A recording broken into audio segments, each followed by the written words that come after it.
Hi, everyone. My name is Phil Blancato. I'm CEO and President of Vladimir Bauman Asset Management, Chief Market Strategist for Rose. Welcome to another weekly Market Impact. So this is fun. I've been all over the place lately. This is the kid I've talked a lot about. This is Luca Blancato, my daughter, who is a recent college graduate from the University of Georgia. I am officially a Bulldog now for life. I'll get to you in a second, buddy. You're not up yet. I get to go first. Today, where I am, it's Monday the 8th. Where you are in the United States, I'm guessing at least, it's still the 7th. I am in Tokyo, Japan. And I have my blinds open because that's Tokyo out there. It's still bright. You can't see very much. But unfortunately, we had rainy morning. Soon we're heading out to see a few temples for her graduation trip. We did twofold. First, I got to hop over to Hawaii and hung up with a bunch of friends in the Ovation group. We had a lot of fun catching up and talking about markets and what's happening in the world. And then to make it more fun, Luke and I decided to jump over to Japan. So here I am in Tokyo, Japan. Never been here before. So very excited to be here. And I don't know, I mean, so far it's pretty good, right? Yeah. You're not going to believe this, but yesterday I went go-kart riding. Anyway, hold on. Yesterday I went go-kart riding in Tokyo. It's a thing my daughter wanted to do. So there we were zipping through the streets of Japan on a go-kart. But I'll get to Luca in just a second. I just want to give a quick market update. There's a lot to talk about right now in markets. I mean, there always is, but I think this right now it's very interesting because ultimately what we have today is this scenario where at the end of the week we have this seminal event of SpaceX coming public. And for all the talk about SpaceX, it's interesting, it's fascinating. If you didn't catch it, I put out a short video about it last week. Maybe you get a chance, you can go listen to it. And I'll talk about SpaceX at the end for a minute. But I think what's most exciting for me is we're watching something that's never happened before in the history of markets. Having a company go public at 1.7 trillion, 1.3 trillion, more than likely immediately going to 1.7 to 2 trillion. We've never seen anything like this. I think, by the way, you don't want to clip yours? You want to hold it? I can hold it. Okay. Yeah. We're just figuring it out as we go, everybody. You know, my new little microphones. It's easier when we're wearing jackets. You can clip it to the lapel. But anyway, I think what's exciting is that we're seeing something happen that we've never seen before. And that'll be fun to talk about. So if you didn't see the short video I put out, you can take a look at that. My reason for bringing it up now is this week is going to be all about SpaceX and all about this massive IPO that's going out. And then beyond that, the other two big IPOs to follow, which will be ChatGPT and then, OpenAI and Anthropic. Probably Anthropic first.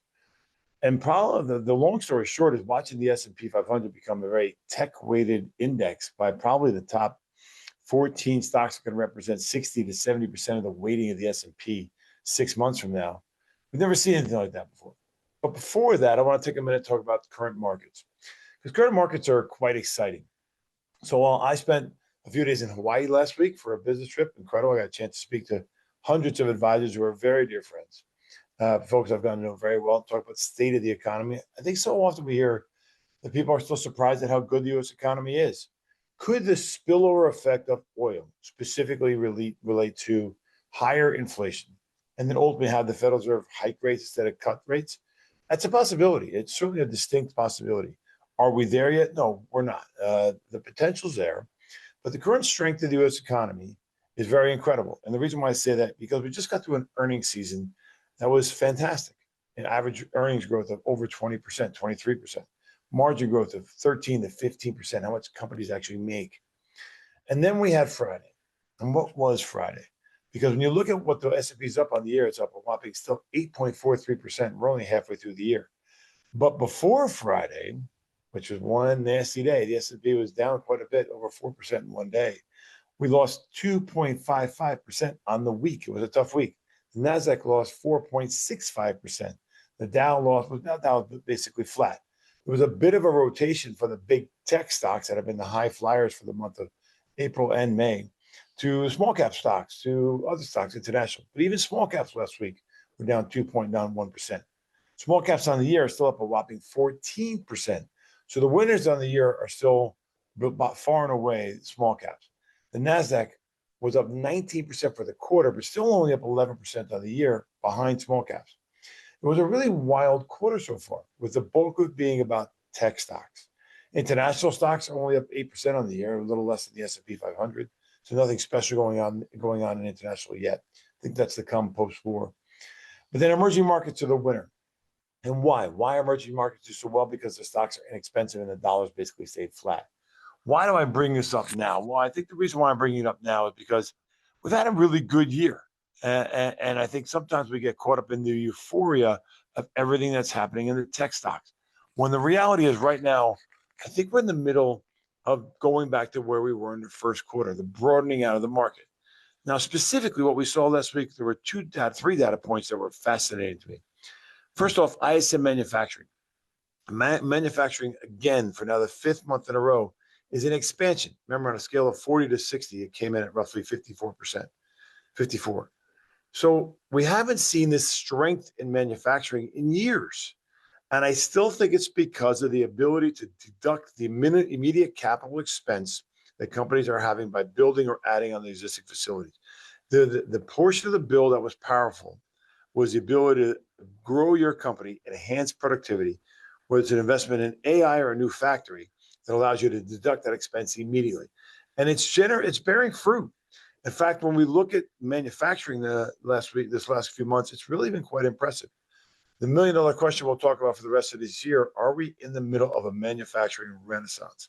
Are we on the cusp of maybe adding millions of jobs that will create not only higher GDP, higher growth for the United States, but potentially quality jobs for people who may make more than $100,000 a year in a new manufacturing facility? And whether or not this happens, I think, is critical to the future of the U.S. economy, the experiment that we're all in. So far, the experiment is working. It's early. Some of this could be just this no hire, no fire world that we've been in. Some of it could be that the U.S. economy continues to grow, and because of that, we're seeing growth in manufacturing. Some of it is the necessity to reshore things that we have to have, like pharmaceuticals, and the big picture items like making fiber optics or steel or things like that we do, but maybe you need to make more. Still, may be a bit far away. Pharmaceuticals is a good example of that. The other side was ISM services, and that's the big one, 70% of the U.S. economy. And that one also in expansion at 54, around, depending on who you ask, maybe slightly lower than expected, but still, 54 is an excellent number when I look at that number. So when I see 54.5 come in, I'm sorry, it was 54.5. We expected 53.8. When I see those numbers come in, that not only manufacturing and service are in expansion, it's the basis of why I think the U.S. economy is still quite healthy, in spite of higher gasoline and higher oil prices. And at that, they're a bit lower than they were. So I know not back to where they were before the war or before the conflict. And it seems like there's no resolution in sight. Every day is a new storyline from the administration and from Iran. But for now, both components of the U.S. economy and expansion and the service sector really doing quite well. We saw business activity increase, which is great. The employment index actually improved. However, in both of them, services and manufacturing, prices paid, how much it cost for them to buy things was up in the 80s. And on that scale, that's quite high. So on one hand, good growth in both of them. So remember, 70% of the U.S. economy is in services. But at the same token, we're looking at a scenario where the cost went up as high. And the last data point before I jump to my daughter here is jobs. We added 172,000 jobs in the prior month. So the month of May far and away beat expectations. We were expecting to be about 120,000 jobs added, and we added over 170,000. What it tells me clearly is that the job market's healthy. And for that bit of malaise that we were in with this no hire, no fire world, certainly it suggests that the job market is still quite healthy. And in fact, I saw something quite unusual. The quits rate, the number of people looking for a new job, was actually quite low, lower than expected. What does that mean? It means that folks are keeping their job and there's new jobs available. Even JOLT, the number of open jobs, went to 7.6 million. If the labor market's healthy and the service sector's in expansion, U.S. economy is strong. What's your worry? Inflation. Does this kind of growth coupled with oil create inflation? And if the Fed has to hike rates instead of cutting rates, then we probably have a much bigger problem in the market, which is why I'm a bit concerned about the summer months, specifically September, that the potential for a hike due to a spillover effect from oil and a strong labor market might just lead to that. That's it this week. I would just say that CPI is the big thing coming this week. And whether we look at headline with higher gas prices or core, the difference is going to be terribly important. And the impact on consumer sentiment, how much are households willing to spend at this time. Now, more importantly, I want to jump over to my daughter. First off, congratulations on graduating. It's very exciting. Yeah, you can talk now. It's Okay, okay. thank you. What was it like being? Well, you're on this podcast a lot. I talk a lot about you, but what was your time at the University of Georgia like? If you had to sum it up. Well, University of Georgia was obviously something that kind of came out of left field for a lot of people who have known me for a long time, especially people who listen to this who are close clients and personal friends of yours, Yeah. because everyone thought I was going to stay in the Northeast for school. Why did a Jersey So- girl go south? That's a good opening point. Yeah, I definitely knew that I wanted to go into business. I majored in marketing and I had a sales emphasis at the University of Georgia. So that was the number one thing I looked for. I also wanted a big school with good school spirit. And Georgia just seemed to really check all those boxes when I was applying to college. So. Okay, and to your credit, I mean, it's an excellent school, very difficult to get into. What's it ranked in the country right now? I believe it's one of the top business schools. It's number 9 in public schools in the country. I saw one. It's 27th-ish overall. Yeah. And there was one survey at graduation where they put you at number 1. Mm-hmm. What was it like being away in Georgia as a Jersey girl gone south? I mean, what were the surprises, good and bad? Well, Southerners are obviously very different from people in the Northeast. I think it was a struggle sometimes to really adapt to people who live in the South. I had a different personality than a lot of them, but it also taught me a lot about who I am as a person and a professional when it comes to making friends and networking. So I really appreciated having a lot of different viewpoints from people right off the bat, especially through sorority recruitment. What was, if it's hard to do, top 1 or 2 things that you'll miss the most? Football. I mean, having to go Dogs. Go Dogs, having to watch all the games from not Georgia is going to be really difficult. And being away from a lot of my friends is going to be hard too. But I also think that it's a really great transition period for a lot of us. And I'm looking forward to it. Yeah, well, you did quite well. Excellent grades. Terry's a good school. What from an academic standpoint, what was the hardest challenge you faced while you were there? I think the hardest challenge I faced when I was there was the math classes. For a long time, I knew I wasn't, or I thought I wasn't going into finance because I was never great with numbers. It was always a struggle for me. So taking those accounting and finance classes at the beginning were extremely difficult and taught me a lot about how I have to study for things. Cut to now, I've passed my SIE and I'm going to sit for my 7 in late July, early August. So it's just cool to see how things can change so quickly. I also think that it was difficult adapting to the class structures of college professors because it was so different from high school. So taking that time to really adjust to that and see how I need to study and what I need to do to be learning for myself was difficult. Well, I've always thought you were an excellent, you have incredible memory, but yeah, I think your number side could have been a bit better, but to your credit, you got through it. You know, living that far away, you had your sister there. She was on the podcast a little while back. I guess that was a help, but in hindsight, good idea to go to University of Georgia, Terry School of Business, or a bad idea? I mean, that's hard. I think it was a great idea. I think that it was a decision that was hard to come to and a massive leap for me, but gave me a lot of benefit to where I am as a person, how I built my resume, how I'm able to carry myself through every facet of life. I think I wouldn't have learned as much about myself as I did if I had stayed in my bubble of the Northeast or went to, no knock on Penn State or Ohio State, but I feel like there's a lot of people just like me who went there. And I feel like by going somewhere so different, I was able to really learn a lot about myself. That's important, certainly. I guess when you think about your time at Georgia, how did it change you as a person? You know, Jersey girl gone south, you get a chance to grow up and mature, certainly post high school, far away from mom and dad. You know, if there were folks listening to this and wanted to know more about Luca Gianna and her time at Georgia, what would you want them to remember? I've talked a lot about your successes and when things were hard. But what are your takeaways from being there? I think my biggest takeaway was that you have to be self-driven when it comes to everything, from friendships to classes to exams, joining clubs, every single part of it. You have to have that internal motivation because you can't rely on other people to be there for you. I think that if I lived closer to home and I had those struggles that I did early on with friendships and classes and family hardships, it would have been easy for me to just get in my car and drive home and run away from things. But being so far away and being on my own really allowed me to sit with everything I was dealing with and find a way through rather than a way around. And that's probably one of the biggest takeaways I had through all 4 years, especially with my highs and my lows. Yeah, that's very impactful. What do you think when you think about the difficulty of the academics? Harder than you expected, easier than expected? Definitely harder than I expected.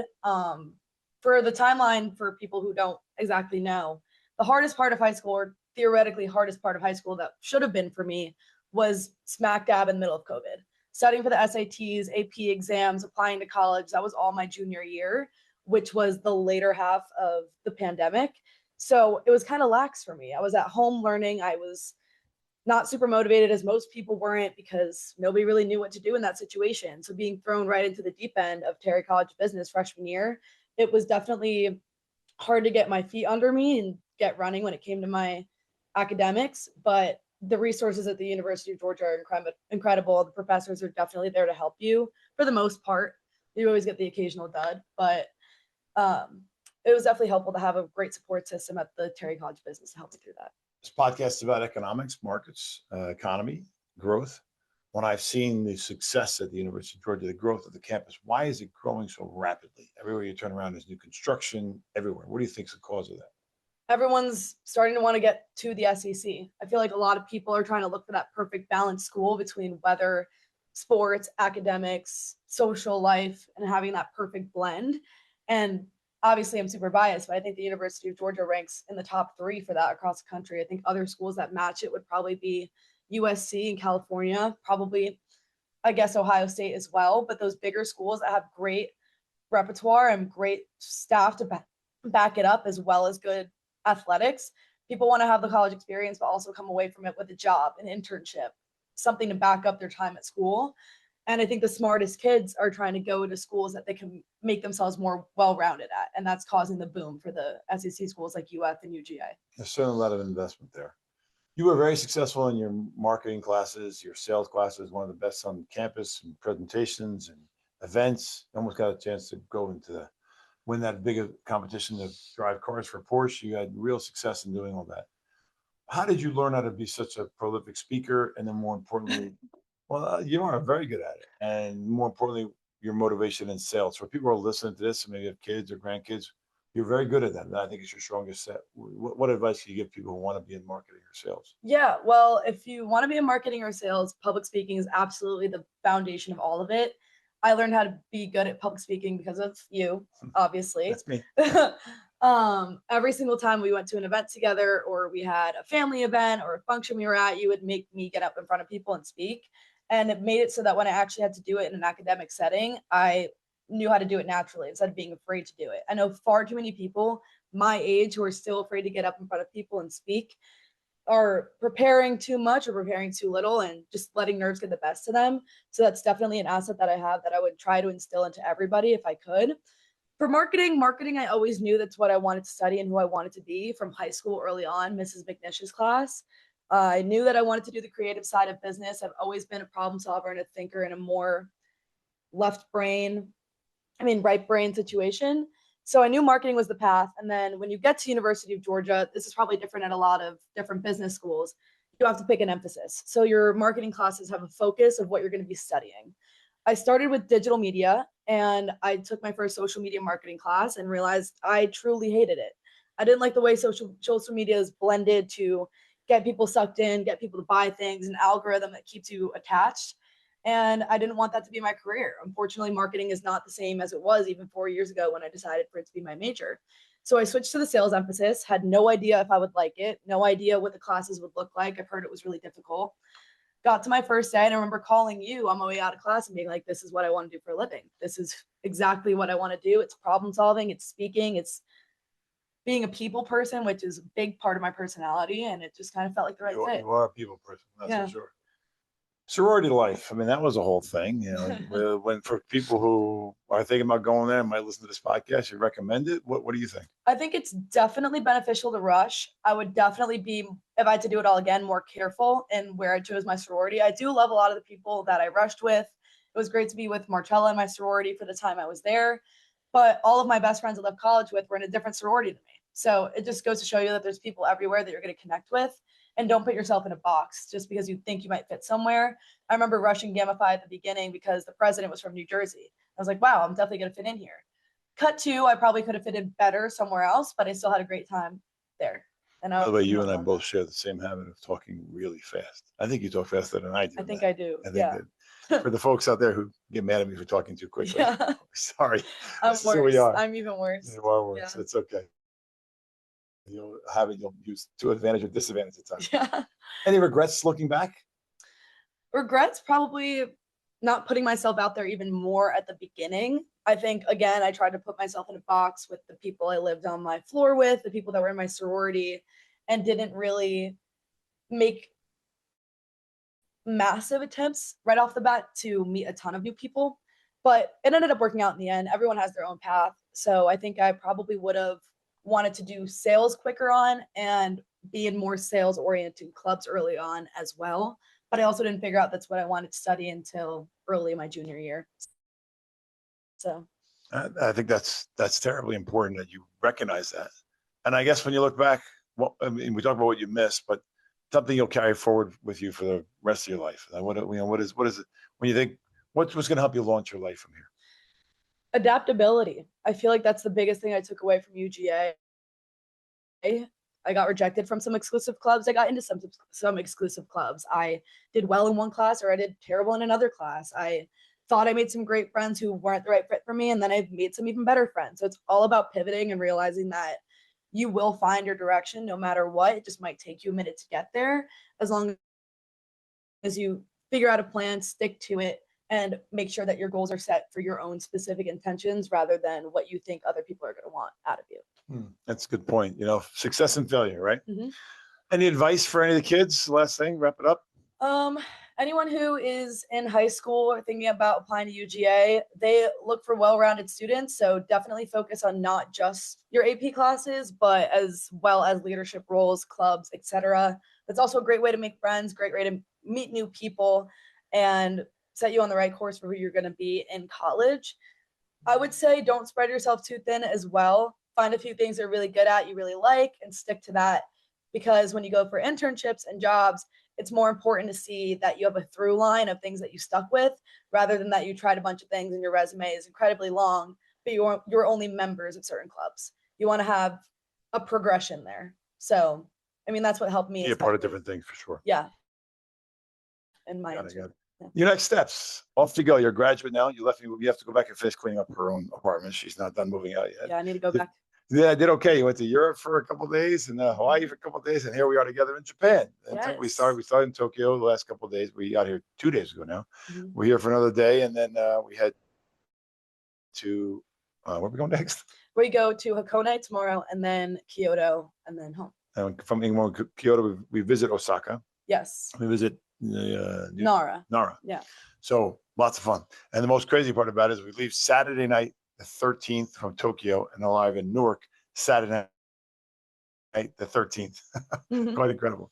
And you start your professional career here in a couple of days. Yeah, I start at Lord Abbott as an advisor consultant on July 7th. So I will be in sales right off the bat, which will be really, really cool. I'll be on the phones probably starting, I want to say early September, because I have to pass my 7 first and my 66. So then I'll get assigned a territory, and depending on whatever's happening in the economy by then, figuring out which mutual funds are best for the book of clients I'm going to get under my regional manager. So it's really exciting. And what's the most exciting for her father? Not only is she a college graduate, but she begins to pay for some of her own stuff to live at home for a little while. But I'll pay for the phone and the car insurance. You're paying for DoorDash and Kava and all that stuff. And your gasoline, you're paying for gasoline. Thank God we have to drive to the train station. Sincerely, congratulations. So many people on this podcast have asked to learn more about you. So I think we did a little of that today.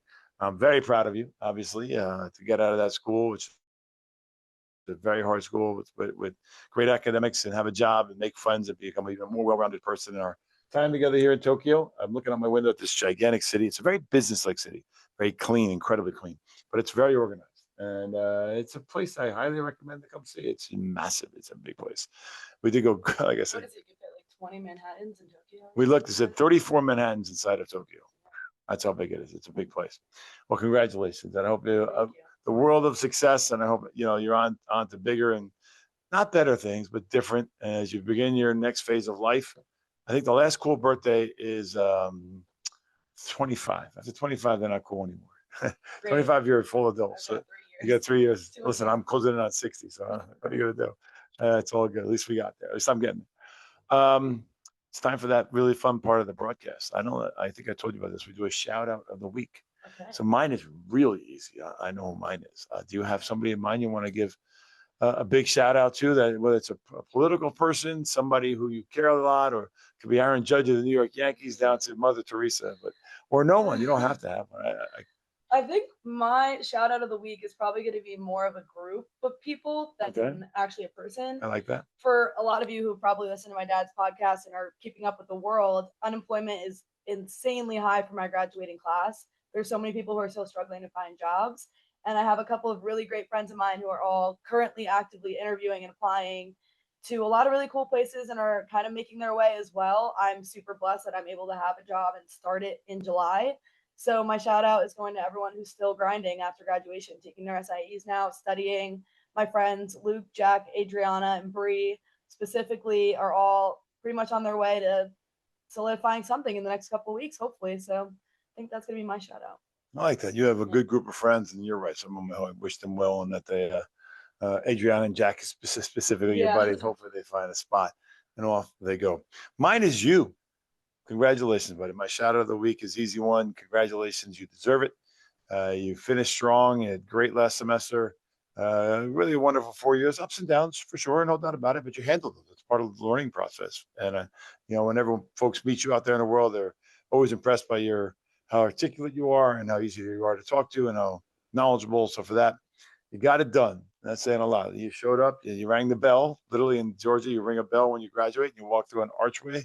You rang the bell, you walked through the archway, you got it done, and you answered the call. And Mom and I are both very proud of you. Congratulations. Good. Thank you. Well done. With that, everybody, I hope you had a wonderful week. I finally got the other kid on here. Marcello will be on there for a longer time next year, I guess. But I hope you had a wonderful week. SpaceX is a big deal this week. You're going to hear a lot about it. Keep an eye on the video I put out. I'll give you lots of updates on it, what it is, really, if you want to learn a bit more. CPI this week's going to matter. And then the war, the headline of the war. In spite of the war, markets are still ripping higher other than that tech sell-off we had on Friday. But that sell-off was much more about people just taking profits, so I wouldn't be too alarmed by it. But the same token, we need a resolution to this thing, and it doesn't look like it's coming anytime soon. So we got these pulling economic points here of quality data, but on the looming horizon is maybe higher inflation. And those two run into each other, we're going to have a tough summer. And for that, we'll keep talking each and every week. Keep an eye on the data and keep you all informed. Thank you very much, Owen. Have a great week. Good job, buddy.